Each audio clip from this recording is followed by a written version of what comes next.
In today's video, I'm going to teach you how to export or sync external calendar feeds in Timetree. To get started, open Google Chrome on your computer and go to the Timetree account page. Once you arrive, sign in to your account if you are not already logged in. Before you continue, make sure you are using the correct account and that the calendar group you want to manage is available in your dashboard.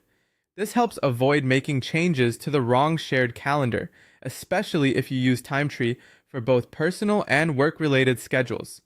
After you are logged in, look for the individual calendar group that you want to update.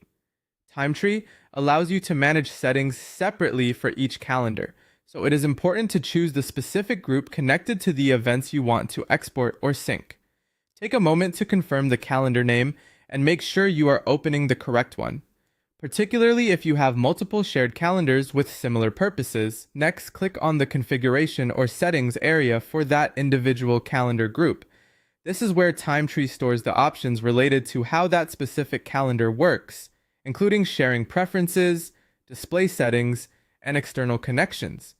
Opening the group configuration is the key step because the export and sync options are handled at the calendar level rather than from the general account page.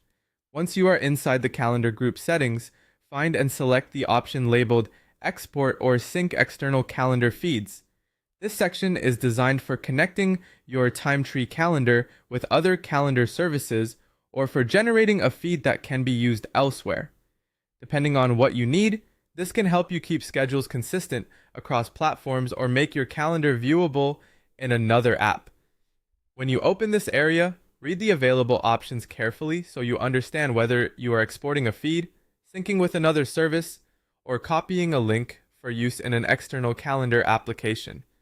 If you are planning to connect it somewhere else, be careful with any shareable calendar link, since anyone with access to that link may be able to view calendar information depending on the permissions. And that's it. You've now navigated